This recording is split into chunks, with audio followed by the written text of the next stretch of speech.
Menteri Pertanian Republik Indonesia, Syahrul Yassin Limpo, sudah resmi membentuk Badan Standarisasi Instrumen Pertanian atau yang disebut dengan BSIP, yang merupakan transformasi dari Badan Penelitian dan Pengembangan Pertanian atau yang biasa kita sebut dengan Balitbangtan, kemarin pada 16 Desember 2022, pemirsa.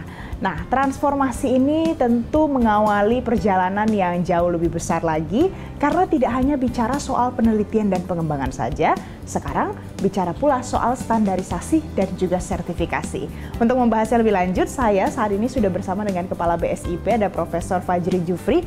Salam sehat Pak Fajri. Salam sehat Mbak Valen. Selalu sehat ya Pak ya? Selalu sehat. Oke, Pak Fajri, ini masyarakat pasti bertanya-tanya, kalau dulu namanya Balitbank, sekarang berubah menjadi BSIP. Perbedaan mendasarnya ada di mana Pak Fajri? Iya, sebelum saya menjawab itu Mbak Valen, sejarah berdirinya Balitbank itu 1974. Jadi sudah sekian lama ini dan per 21 September 2022 secara resmi dengan lahirnya Perpres 117 transformasi Balitbank menjadi Badan Standarisasi Pertanian. Kalau ditanya bedanya, ini sangat jelas ini bedanya. Kalau dulu tusinya hanya menyelenggarakan fungsi penelitian dan pengembangan, jadi di situ menghasilkan varietas, benih, bibit, termasuk inovasi teknologi. Semua komoditi hulu hilir. Nanti ke depan dengan transformasi Badan Standarisasi Pertanian atau BSIP, tusinya tambah ini. Jadi lebih khusus nanti menghasilkan, jadi mulai dari merumuskan, merancang, menerapkan harmonisasi standar instrumen pertanian. Ke depan dengan BSIP itu tugas kita semakin berat ini karena kita harus membuat standar, merancang standar hulu hilir juga Mbak, karena berdasarkan Undang-Undang Budidaya nomor 19 Undang-Undang Budidaya nomor 22 tahun 2019 disebutkan di situ semua sarana pertanian. Jadi kalau bisa sarana pertanian itu mulai dari tanah, lahan, air, alat mesin pertanian, kelembagaan termasuk orangnya itu harus terstandar dan tersertifikasi. Jadi itulah nanti yang menjadi domain tugas BSIP ke depan, seperti itu. Jadi nanti akan dibuatkan standar khusus untuk semua produk instrumen pertanian yang kita punya, begitu ya Pak ya. Tapi pada saat membuat satu standar, sebelum melakukan standarisasi, apa yang menjadi patokan, tolak ukur pada saat menyusun standarisasi ini Pak? Ya, kalau kita bicara standar instrumen ya, kita harus bedakan dulu ini. Instrumen pertanian itu ada tiga sebenarnya kalau kita mau bedakan tiga. Jadi instrumen fisik itu mulai benih, bibit, pupuk, alat mesin pertanian. Instrumen biologi, benih, bibit, galur, dan lain-lain. Termasuk bioteknologi di situ. Instrumen sistem, integrasi tanaman ternak, sistem pertanian organik, dan lain-lain. Tolak ukur kita dalam menentukan standar tentunya kita mulai dari merancang standar nasional, jadi ada RSI namanya, diusulkan jadi program PPNPS, penilaian standar. Dari situ kita akan melihat seperti apa sih standar yang ada. Jadi kita bisa melakukan timbal balik ini, bisa dari standar yang sudah ada. Jadi kalau kita ingin fast track ini, komoditi, anggaplah contoh kalau kita ingin ekspor komoditi lada kita akan cek apa sih standar yang sudah ada di dunia. Kalau ada standar ada di dunia, itu semakin baik sebenarnya karena kita tinggal mengadop standar internasional yang ada, menyesuaikan dengan kondisi kita di sini. Kita bisa adop atau modifikasi, sehingga kalau kita modifikasi atau kita mengadop standar internasional itu, insya Allah komoditi kita akan bisa ke pasar karena kita mengikuti standar yang sudah ada di sana. Nah, tapi itu tidak seharus, bisa juga kita mendesain sendiri sesuai kebutuhan kita. Jadi ada namanya standar nasional Indonesia. Ada tiga standar itu, bisa standar industri, standar nasional Indonesia (SNI) yang kita kenal, ataupun standar internasional yang saya sampaikan tadi itu. Jadi itulah tiga yang sekarang digunakan di seluruh di Indonesia yang ada sekarang, seperti Mbak Valen. Mungkin masyarakat tahu biasanya ada yang disebut dengan Badan Standarisasi Nasional yang biasanya juga melakukan hal yang sama. Tapi apa yang membedakan lebih spesifik lagi kalau BSIP ini memang diperlukan sekali untuk pertanian? Apakah? Iya. BSN, jadi saya Badan Standarisasi Nasional itu yang menetapkan standar nanti. Jadi BSIP nanti yang merumuskan, yang merancang standar. Jadi termasuk harmonisasi di situ, koordinasi, memelihara standar itu BSIP menetapkan kebijakan teknis terkait dengan standar instrumen pertanian. Nanti bersama-sama BSN yang menetapkan standar itu. Jadi ada namanya Rancangan Standar Nasional Indonesia. Kita yang merancang itu, yang menetapkan nanti BSN, yang menerapkan nanti BSIP. Nah, komoditinya yang saya sampaikan tadi itu berdasarkan Undang-Undang Budaya itu hulu hilir. Jadi dari awal ya, proses paling pertama. Jadi kalau kita bicara pertanian, mulai dari lahannya harus terstandar. Bibitnya, airnya, itu jadi banyak banget pekerjaan ini yang harus kita selesaikan sampai menjadi produk jadi. Itu yang menjadi domain tugas kita ke depan, seperti itu, Mbak Valen. Jadi ini yang menjadi domain kerja cukup luas dan ini awalnya mungkin hanya dari penelitian dan pengembangan, sekarang bertambah menjadi standarisasi dan sertifikasi, begitu ya Pak.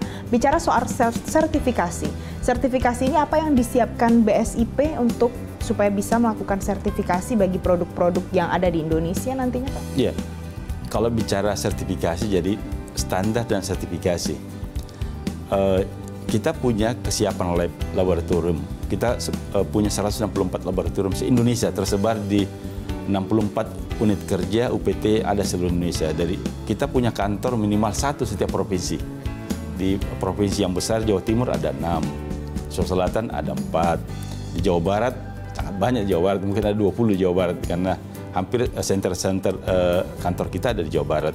Di wilayah juga begitu di Kalimantan dan sebagainya. Minimal setiap provinsi ada 1 perwakilan kita. Itulah nanti yang kita tugaskan sebagai laboratorium. Jadi kalau bicara standar nanti ada lab penguji. Ada lab penguji, nanti ada lab yang mengakreditasi, ada kan nanti yang bersama-sama kan nanti juga di situ.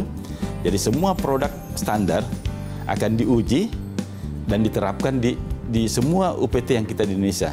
Jadi kita akan kondisikan laboratorium kita ada lab penguji, ada lab penerapan. Jadi di provinsi itu ada laboratorium, ada kebun percobaan juga. Jadi itu ada 2.500-an hektar yang kita punya se-Indonesia. Itulah yang jadi sebagai lab pengujinya, ada lab penguji, ada lab penerapan. Jadi kita akan memberikan contoh, kan petani kita kan harus kita contoh dulu, kita harus terapkan dulu seperti apa model standar yang kita inginkan di situ. Anggaplah kita ingin menentukan standar pupuk untuk budidaya padi yang benar seperti apa. Kita harus kecontohkan di lapangan. Itu kan nanti kita akan terapkan di kebun-kebun percobaan yang dulunya kita percobaan sebagai lab penerapan standar seperti itu, Pak. Baik, jadi sudah banyak sekali yang sudah dipersiapkan dan ini adalah tugas besar juga ya Pak ya? Pastinya tugas besar. Pemirsa, itu tadi kita bicara soal standarisasi dan juga sertifikasi yang akan dilakukan oleh BSIP. Tapi apa program kerjanya ke depannya? Jangan kemana-mana, usai jeda kami akan membahasnya untuk Anda. Tetaplah bersama kami. Pemirsa, terima kasih Anda masih bersama kami. Kita masih akan melanjutkan dialog hari ini dengan Kepala BSIP, ada Profesor Fajri Jufri. Pak Fajri, kalau tadi kita sudah bicara banyak tentang BSIP, tapi apa program-program yang sudah disiapkan oleh BSIP untuk mendukung pertanian kita jadi jauh lebih baik lagi, Pak? Siap. Sebelum saya ke program, Mbak, saya harus menyampaikan ini betapa pentingnya standar ini. Jadi standar itu bagi orang yang berkecimpung di dunia standar itu nilai mata uang setelah rupiah. Itulah standar, karena tidak akan terjadi transaksi kalau tidak ada kesetaraan standar. Jadi transaksi bisa terjadi kalau standar kita dengan standar saya sama. Oleh karena itu, betapa pentingnya itu. Karena ke depan standar ini kalau kita ingin meningkatkan daya saing produk kita, meningkatkan lebih banyak produk kita menembus pasar ekspor, standar, jawabannya cuma standar. Oleh karena itu, ke depan dengan lahirnya BSIP ini kita sudah menyiapkan program untuk menuju pertanian maju mandiri dan modern, Pak Menteri, namanya program Agrostandar. Agrostandar itu ada 5. Yang pertama, bagaimana menyiapkan benih bibit terstandar di seluruh Indonesia yang mudah diakses dan oleh seluruh pelaku stakeholder termasuk petani. Yang kedua, kita menyiapkan rancangan standar nasional Indonesia. Tentunya bukan hanya benih bibit, tapi seluruh yang saya sampaikan tadi itu. Semua instrumen pertanian kita siapkan RSNI-nya. Mungkin nanti ada beberapa yang kita dahulukan, yang menjadi kebutuhan masyarakat atau petani kita yang kedahulukan. Yang ketiga, kita akan menyiapkan pendampingan termasuk ke stakeholder kita dalam rangka penerapan standar itu. Yang keempat itu terkait dengan unit, kita punya dulu namanya unit pengelola benih sumber. Di setiap provinsi ada. Sekarang itu kita fungsikan menjadi unit pengelolaan benih terstandar. Jadi setiap provinsi ada itu. Itulah yang akan menyiapkan benih bibit terstandar. Sehingga kita akan jaminkan bahwa semua benih bibit yang beredar di Indonesia terjamin standarnya dan kualitas dan sertifikasi. Itu yang jaminan kita. Yang kelima itu kita akan membentuk lembaga sertifikat produk di setiap provinsi. Harapannya nanti akan, tapi dalam waktu yang tidak lama ini kita akan membuat dulu di beberapa provinsi dulu. Tapi ke depan nanti kita harapkan semua unit kerja kita yang 64 itu Mbak, seluruh Indonesia itu berfungsi sebagai lembaga sertifikat produk, sehingga pelaku stakeholder kita, petani kita, pengusaha kita itu punya akses yang cepat di setiap provinsi, seperti itu Mbak. Oke, jadi ada 5 yang akan menjadi tugas besar yang akan dilakukan oleh BSIP ini ya Pak. Mengingat sebentar lagi bertukar tahun 2023, apa jangka pendek yang paling cepat harus dilakukan oleh BSIP ini, target apa yang harus dicapai Pak? Jadi kita punya quick win Mbak, jadi program 3 bulan ke depan ini. Ada program jangka pendek, menengah, dan 5 tahun ke depan. 3 bulan pertama ini sesuai arahan Pak Menteri, kita akan benih bibit ini menjadi penting ini Mbak. Hasil survei Bappenas 2021 menunjukkan hanya 20% benih kita yang beredar itu terstandar dan tersertifikasi. Nah ini, sehingga Bapak Menteri mengamanahkan, memerintahkan kepada kita seluruh jajaran BSIP untuk membuat benih terstandar seluruh Indonesia. Kita akan fungsikan yang saya sampaikan tadi, unit pengelola benih terstandar di setiap provinsi yang dulunya ada di BPTP itu untuk menjadi penyedia benih terstandar dan sertifikasi. Sehingga kita akan menjamin benih bibit yang beredar itu punya kualitas mutu yang baik. Itu yang pertama. Yang kedua, kita akan menyiapkan tadi lembaga sertifikat produk minimal 3 terkait LSC Pro pasca panen, alat mesin pertanian, termasuk LSC benih bibit. Itu yang 3 yang paling utama, yang 3 bulan pertama yang harus kita siapkan. Yang terakhir tentunya pendampingan, pengawalan terkait dengan penerapan standar ini. Karena kalau kita sudah menetapkan standar, ini kan harus digunakan ini. Petani, pengusaha, UMKM harus menerapkan standar itu. Kalau kita sudah berlakukan SNI wajib, mereka harus menggunakan itu. Kalau tidak, ada pasalnya, ada sanksinya. Sehingga kita harus edukasi masyarakat kita, pelaku kita, petani kita, supaya menerapkan itu. Karena itu kan tujuannya untuk pelaku usahanya, untuk konsumennya juga, dan sebagainya. Sehingga memang manfaatnya sangat besar terkait dengan hal itu. Sama bermanfaat untuk pelaku usaha dan juga konsumen. Konsumen, terlindungi konsumen kita. Sama-sama terlindungi. Karena kenapa? Kalau kita tidak menerapkan standar, ini kan produk ini bisa macam-macam nih Mbak. Dengan standar itu kita akan menjamin kualitas mutu sama dengan yang kita sudah declare. Nah, karena ada kesinambungan, ada jaminan bahwa semua produk yang beredar itu sesuai dengan yang kita declare. Yes, itulah SNI. Itulah kegunaan standarisasi tadi ya Pak. Seperti itu. Prof. Fajri, tadi Anda katakan kalau jumlah bibit dan benih yang sudah terstandarisasi ini angkanya kecil sekali, ada 20%.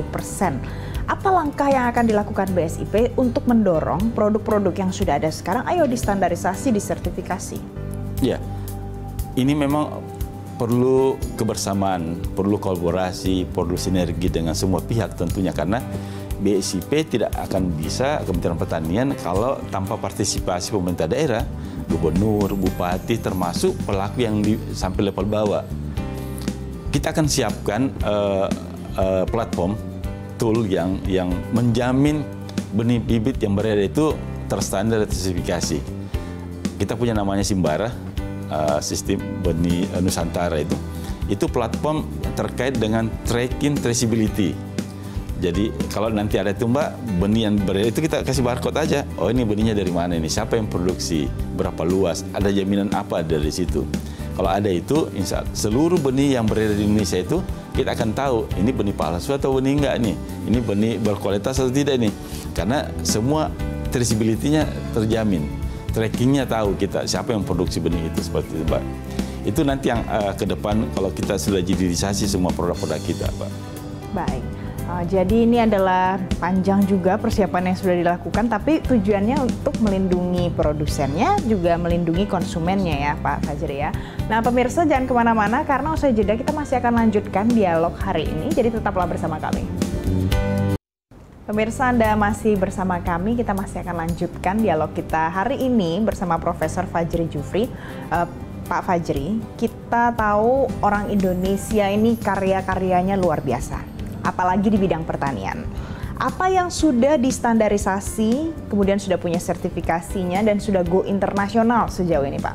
Ya, kalau bicara standar ini cukup banyak nih yang Mbak sebenarnya Mbak. Sudah ada ratusan SNI pertanian yang kita sudah buat. Contoh alat mesin pertanian, kita bicara pertanian ini dengan BB Mektan itu kita sudah menyiapkan beberapa prototipe traktor mulai dari alat pengolahan sampai panen. Itu sudah terstandar dan tersertifikasi, dan beberapa produk itu malah sudah kita ekspor ke beberapa negara, khususnya di negara Asia Pasifik, kerjasama dengan pihak ketiga mitra kita yang kita bina selama ini. Dulunya saya mau sampaikan standar itu sebenarnya ada di Kementerian Pertanian, dulu di bawah tercerai-berai di bawah Dirjen Teknis, artinya terpisah-pisah. Kalau kita membuat standar perkebunan, ada di bawah Dirjen Perkebunan. Standar hortikultura di bawah Dirjen Horti. Pangan, peternakan, dan sebagainya. Itu ada di bawah.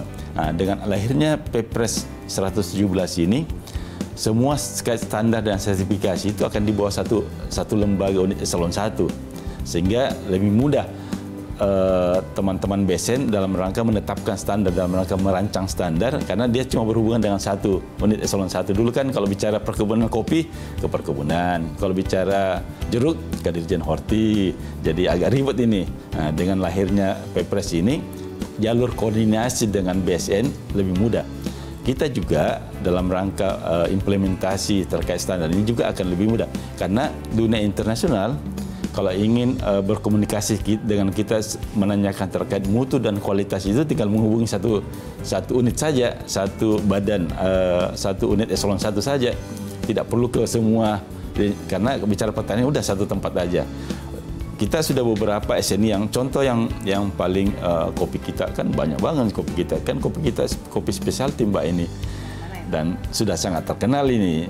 Di tempat saya kopi Toraja itu bukan main, itu kan sudah mendunia. Belum lagi kopi Aceh, kopi Gayo, dan kopi-kopi yang lain. Dan itu punya pangsa tersendiri di internasional. Semua kopi kita yang beredar, baik di domestik maupun di internasional itu sudah tersertifikasi, sudah terstandar. Sehingga pasar Eropa sendiri pasarnya beda, Amerika pasarnya beda, di Soviet, di negara-negara itu beda. Termasuk di negara-negara itu beda standarnya. Itu yang kita buatkan. Kenapa? Karena ada jaminan kualitas mutu. Karena itu dunia internasional, pasar global menghendaki jaminan keamanan. Ini yang utama ini. Karena produk yang harus keluar dari Indonesia itu harus keamanannya ini, keamanan pangannya, mutu. Karena mereka punya traceability. Tidak boleh produk yang beredar ke luar negeri itu ada tercemar pestisida atau tercemar logam berat dan sebagainya, dan itu kita jaga betul. Kehadiran standar instrumen pertanian itu akan mengawal itu, mulai dari awal pembukaan lahannya, seperti apa lahannya, sampai produk jadi, termasuk nanti setelah dikirim ke wilayah tujuan ekspor. Sehingga kita jamin dari proses awal sampai tahap itu ada traceability-nya. Sehingga kita jamin bahwa semua produk yang sudah kita keluarkan itu aman. untuk dikonsumsi seperti itu. Oke, jadi sebenarnya ini adalah sebuah langkah luar biasa karena dengan seperti ini maka lebih efektif, lebih efisien, jauh lebih baik gitu ya Pak ya. Apa yang akan dilakukan untuk, karena kita tahu produk-produk UMKM ini juga sebenarnya banyak sekali ya Pak di Indonesia. Mungkin masih sedikit yang mau untuk distandarisasi dan disertifikasi. Dengan sudah ada BSIP seperti ini, apa langkah konkretnya Pak supaya benar-benar efisiensinya terwujud? Iya, kan gunanya standar kan meningkatkan daya saing produk kita. Ya, memang UMKM ini kan UMKM kita sebenarnya tidak kalah dengan produk-produk luar negeri ini. Tinggal memang harus kita kawal ini, kita dampingi, termasuk bantuan modal tentunya. Karena nggak mungkin kita meningkatkan kualitas mutu kita kalau sarana prasarana UMKM kita tidak tingkatkan. Oleh karena itu, dukungan perbankan juga menjadi penting di sini. Di samping pendampingan, edukasi, pengawalan itu, karena tujuan dari standarisasi kan itu. Oleh karena itu, ke depan UMKM kita kerjasama dengan menteri-menteri terkait tentunya akan kita edukasi begitu pentingnya standar itu untuk meningkatkan kualitas mutu barang mereka, meningkatkan kualitas mutu produk dari UMKM itu. Termasuk jaminan terhadap konsumen, iya kan? Kan standar gunanya itu, karena kan yang memproduksi dan yang menggunakan harus terjamin ini. Karena kita tidak tahu kalau tidak terstandar produk UMKM kita nanti nggak ada ini gimana nih? Kan harus kita tahu ini ada jaminan di situ, karena kan makanan ini, apalagi kalau bicara dengan pertanian kan konsumsi makanan kan. Oleh karena itu memang harus kita ya biasanya bertahap Mbak. Standar itu kan kalau standar nasional Indonesia itu ada SNI wajib, ada SNI sukarela. Nanti kalau semua produk-produk yang penting itu kita wajibkan. Sehingga mereka mau tidak mau kalau ingin menghasilkan itu harus mengikuti standar yang sudah ditentukan. Jadi ini sebenarnya adalah upaya pemerintah yang konkret untuk membantu masyarakat itu naik kelas, begitu ya Pak ya, naik kelas. Tapi apa pesan yang ingin Bapak sampaikan untuk masyarakat di luar sana yang mungkin bergerak di bidang pertanian, mau memajukan pertanian Indonesia, supaya ayo kita sama-sama berkolaborasi. Apa yang mungkin ingin Bapak sampaikan? Jadi jangan khawatir dengan standar ini, karena tujuan standar itu sebenarnya membantu semuanya, stakeholder kita, termasuk UMKM kita. Kehadiran pemerintah dalam rangka meningkatkan kompetisi global sebenarnya ini, akses pasar termasuk ini kan. Kalau produk UMKM kita yang tadi Mbak katakan UMKM naik kelas ini, saya yakin bukan hanya berdaulat di domestik pasarnya, tapi termasuk internasional. Harapan kita, karena saya melihat UMKM kita kan ribuan ini, puluhan ribu malah. Dan dari sekian banyak itu, banyak produk-produk yang spesifik yang tidak dimiliki di luar negeri. Cuma yang harus kita dorong bagaimana produk itu mengikuti, menyesuaikan, memenuhi standar kualifikasi yang dibutuhkan di Eropa, khususnya terkait dengan keamanan pangan. Kalau kita bisa memenuhi itu, insya Allah lebih banyak produk hasil anak bangsa yang bisa dipasarkan ke luar negeri seperti itu. Baik, jadi mudah-mudahan nanti apa yang sudah dilakukan BSIP ini nanti ke depannya bisa benar-benar membuat UMKM naik kelas, masyarakat naik kelas, kemudian mewujudkan pertanian yang maju, mandiri, dan juga modern ya Pak. Prof. Fajri, terima kasih untuk insight-nya, untuk penjelasannya hari ini. Dan pemirsa, itu tadi, ini adalah langkah konkret pemerintah supaya kita, apalagi yang bergerak di bidang pertanian, ini benar-benar bisa meningkatkan kualitas dan kemudian langsung distandarisasi dan sudah disertifikasi. Ada badan khusus yang sudah disiapkan. Apa langkah selanjutnya? Kita sebagai masyarakat juga harus aktif berpartisipasi dan juga berkolaborasi supaya apa yang sudah disiapkan pemerintah ini tidak jadi sia-sia saja. Demikian dialog kita pada hari ini. Terima kasih dan sampai jumpa.